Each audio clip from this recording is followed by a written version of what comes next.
Beds are propagated in the council's own nurseries. Look out for the bandstand on your left with its blue roof. Built in 1935, there is no other like it in the UK, offering a variety of live musical entertainment with over 140 events each year. From tribute bands, just stopping at different bus stops. See people are getting on and off.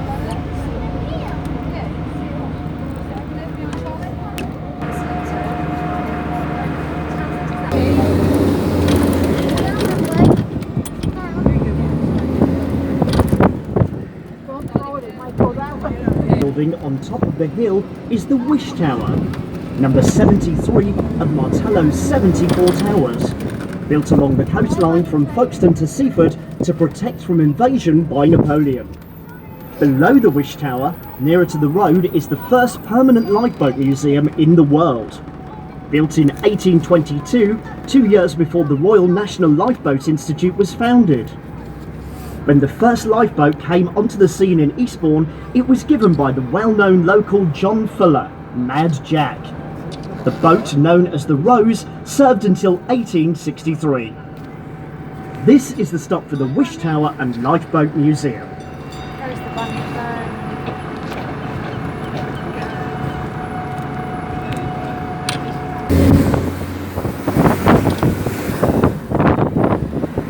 Coming up on the left, erected in 1910, is the statue of the 8th Duke of Devonshire, Spencer Compton.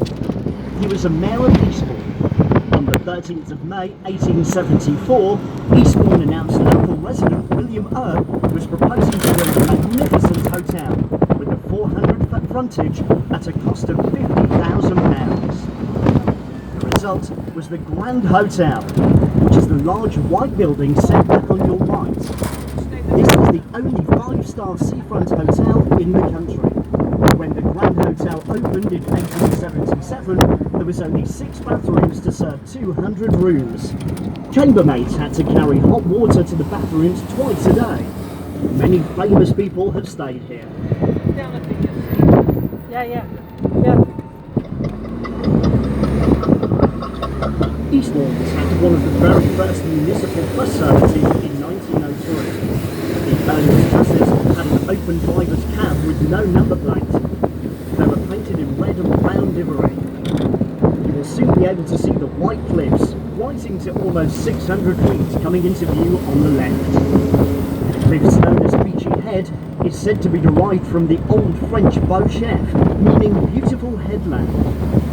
These are the highest chalk sea cliffs in Britain, and they are the most easterly part of the South Downs.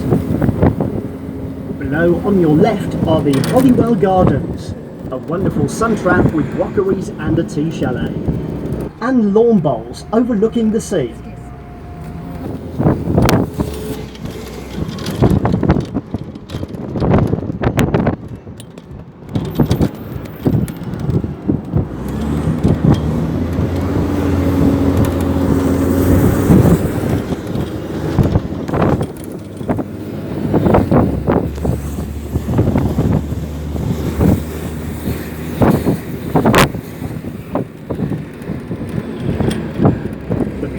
Building on your right was the All Saints Convalescent Hospital, built in 1869. Originally an Anglo-Catholic nunnery. Due to the climate along the south coast being considered good, many hospitals and nursing homes were built in Eastbourne.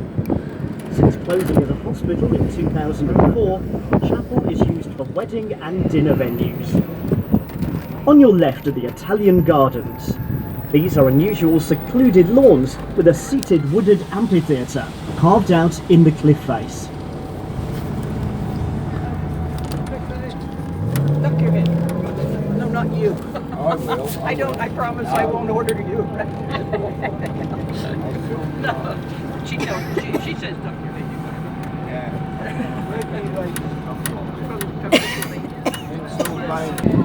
During the war, it was evacuated and the building was used to train over 2,000 code breakers. Coming up is the stop for the foot of Beachy Head and the kiosk. You can walk from here to Beachy Head, but be warned, it is a very steep hill. To the top of Beachy Head, please stay on the bus. Down, but not up. It was then known just as Ball. East was added in the 13th century. Many times over the years, ponds, Harrow watermills, and even a giant brewery. In the Lakes, Eastbourne Eastbourne as a cheap farming and fishing area. The settlement was sold in 1555 as a full Sussex farmland that produced the Burtons and the Sours. Its legacy can be seen throughout the town today by way of street names and an essay by Dr. Richard Russell in 1752 extolled the medicinal benefits of the seaside. Its south coast and Eastbourne became known as the Empress of Watering Places. By the mid-19th century, most of the area was Beachy Head. Its place therefore subject to severe southwesterly gales, which cause erosion of the places and help maintain their whiteness. The coast is receding up to 40 feet, and sometimes there is an even larger fall, such as in 2002, when a large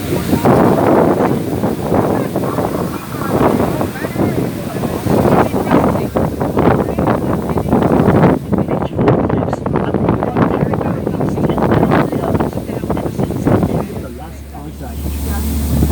The chalk at Beachy Head and the surrounding area is made up of billions of tiny animal shells called coccoliths, which can only be seen under a microscope.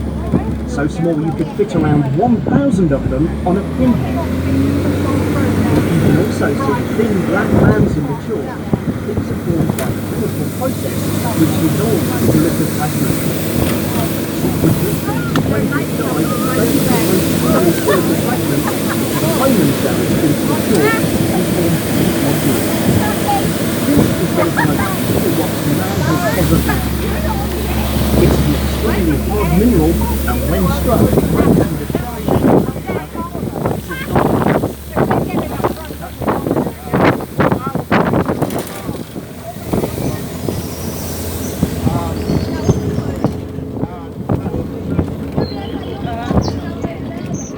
If you would like the Black Robin farm stop, please ring the bell.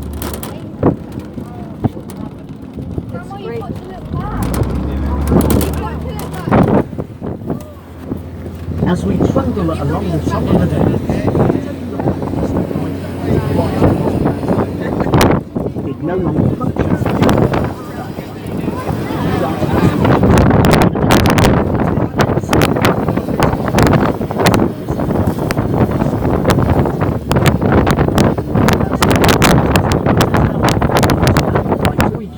Until 1983, when the lights were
over the cliff top would have been one of the last sights for many years. This is the start for the Beachy Head pub and the countryside centre. Please be aware that the toilet only runs in one direction. Also to check with the driver the times of the last buses, as we don't want you to be stranded here. If you are wanting to stop for the cliff edge walks, then please ring the bell now. Also be aware about the rapid erosion of the cliffs, and please remember to stay away from the edges. It was the beacon at the top of Beachy Head that warned the population of the arrival of the Spanish Armada in 1588.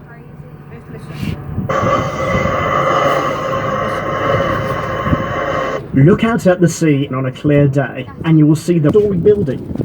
Worldwide media attention was attracted by this move and was featured by the BBC's Tomorrow's World programme.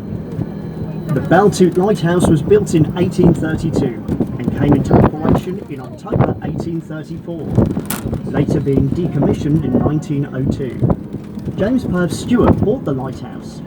He constructed an access road and upgraded it to a family home and tea room. It was almost completely destroyed during the Second World War, being badly damaged by Canadian artillery fire.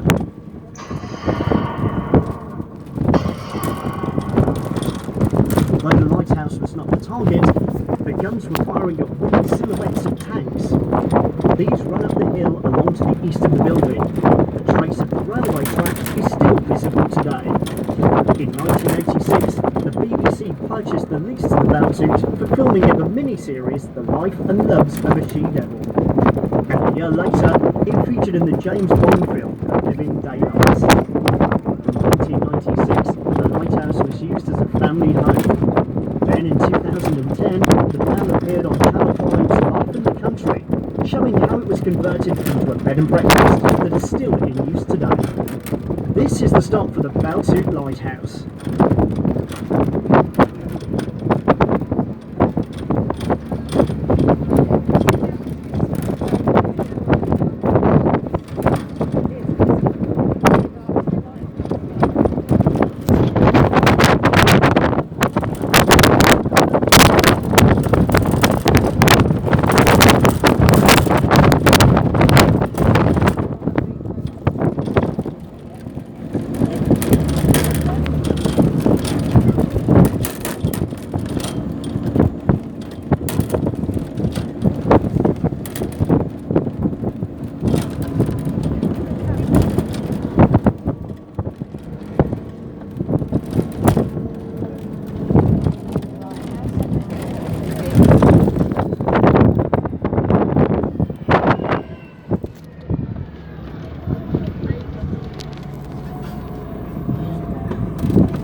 Coastland is a remarkably rich and diverse habitat, with honeysuckle, yew sweetbriar and hawthorn, red-headed rampion, and my favourite, bastard toadflags.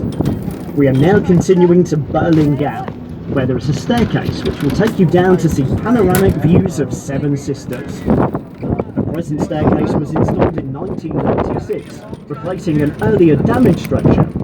This was moved back to the cliff line in 2002, along with the access bridge, which was later lengthened. It was noted in 2005 that Berlin Gap cliffs had retreated 90 metres north from where they had stood in 1873. Another stark reminder of the relentless erosion taking place. Seven Sisters Country Park can be found about 3 miles west of Berlin Gap, at the point where the South Downs meets the sea. When ancient rivers hit valleys into the chalk, it created 7 peaks: Haven Brow, Short Brow, Rough Brow, Brass Point, Flagstaff Point, Bailey's Brow and Went Hill Brow. Haven Brow is the highest of them all, standing at 253 feet, 77 metres. Reasons why they were named remains obscure. On your way to the staircase, look to your left at the cottages. There used to be 8, but due to 19 inches a year eroding away from the cliffs, 4 cottages have gone, with the latest being demolished in 2014. In 1870, John Marius Wilson described Burling Gap as a depression. There is an artificial cut into the bold-high coast of Sussex, 1.5 miles west of Beachy Head. The cut was made to afford means of escape for shipwrecked mariners. You can discover these by exploring a series of shore walks. Burling Gap has the National Trust tea rooms and a shop offering meals, snacks. Man's effects on the environment has been great, as by clearing away woodland, it created a haven for birds and lots of grassland for grazing animals. As we leave Burling Gap, we turn inland and travel across downland, where millions of migrating birds fly from each year. You can see lots of different varieties, including kestrels, crows, swallows and seagulls. These can grow up to 66 centimetres long, and they have a varied diet including animals, plants and even some stolen chips. Eastbourne Corporation bought 4,100 acres of the Downs in 1926 for £91,291, about £1.07, or £22 an acre. Burling Manor, coming up on the right, has 1,800 acres of arable pastures and woodland. Queen Elizabeth I stayed here in 1573. The Manor of Burling was originally part of the possessions of Odo, Bishop of Bayeux. He was half-brother of William the Conqueror, and was for a time second in power after the King of England. Now it's home to the present Lord of the Manor. You can catch a glimpse of the building to your right, a great example of a local flint-built farmhouse.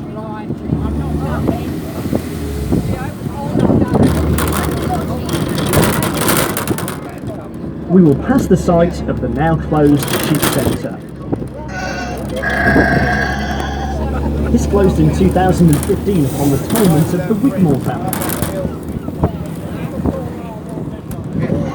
Starts at Beachy Head and proceeds westwards for about 100 miles to Itchen Abbas in Hampshire, just northeast of Winchester. Set in the downs to your right is a dew pond, providing water for livestock. The term downs comes from the Saxon word dun, meaning hill. Sand dunes are called this for the same reason. In 2003, proposals were put forward to one mad Frenchman even tried to build a tunnel under the channel during World War II, the area known as the Clapham Junction of the Sky. Both Allied and German airmen used this as a navigation point. Squadrons of Spitfires and Hurricanes took on the might of the Luftwaffe in the Battle of Britain. Along the coast, an air-sea rescue centre was set up. It was here where radio direction finding bands took compass bearings on any distress transmissions. Once planes were located, high-speed launches went out from Newhaven to rescue pilots. Promenade is an area known locally as the Crumble House.